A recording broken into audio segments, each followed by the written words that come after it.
It used to be that we used to get, man, it was fighting words. You tell me that I can't do something. You got all these other people that can do something. They can perform, they can get good grades and all that. And you telling me I can't do something? No, excuse me. We them fighting words right there, bro. We're gonna get down right here. You got all these people of other ethnicities and these Caucasian brothers and sisters putting it down, and you're gonna tell me I can't do it. Why can't I do it? Well, because you're just kind of you're a special case. You're inferior, basically, is what you're telling me. Now, what's interesting about that entire thought process is that's exactly what our civil rights organizations and our black pastors, and especially like Jamal Bryant, that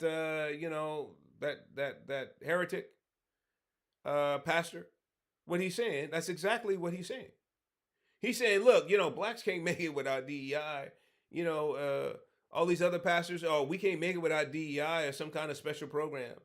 We can't make it without you sliding that scale that towards excellence and sliding it downwards for us because you have to infantilize us in order for us to be able to compete.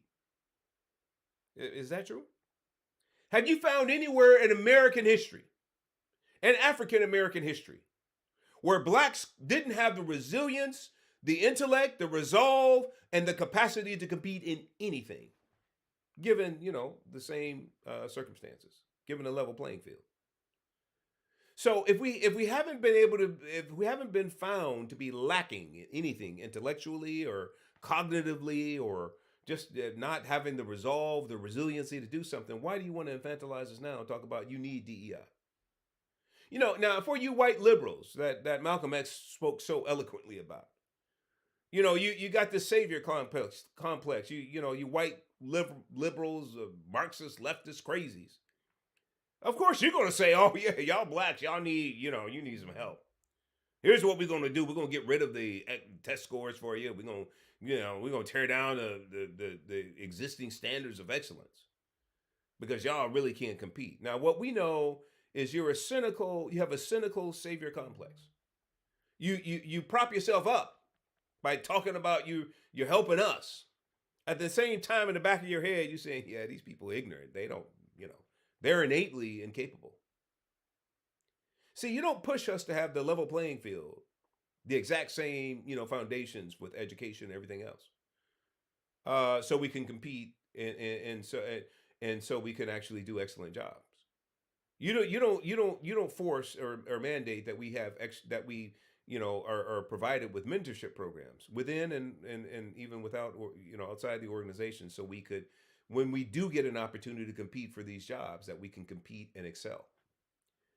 You want to instead continue to paint us as infants and infantilize blacks and say, no, no, they really can't like Darwin said, they're still subhuman and they're still trying to climb the evolutionary scale. And therefore, because they were last to have evolved, they don't, that's what you really think. So we're up with the bottom line is we see you. We know that when you advocate for DEI, because that's the only way that we blacks are going to be able to excel and succeed, even though we have labor laws, strict labor laws that really make sure that everybody has equal opportunity. When you advocate for that, we see you and we know that you're insincere, that you're a racist. Even you black pastors, yeah, you racist too, bro. You jacked up. You don't believe in your own people. You don't believe in your own capacity. Yeah, yeah. So you've been around them too long, and so you kind of believe, like Malcolm X warned us about, that these liberal do-gooders, they'll get into you, and then you can't even see the forest for the trees. So that's what we're seeing with all this DEI stuff and all this aggression that we have over pulpits and everything else. I want us, because we're off the plantation, to be clear thinkers about this. All we need is level playing field, baby, and we can do anything and anybody else can do. Color of skin has nothing to do with our ability to succeed and excel. Keep that in mind, take that to heart, and I will see you next time when we get back together here on Off the Plantation, a journey towards freedom.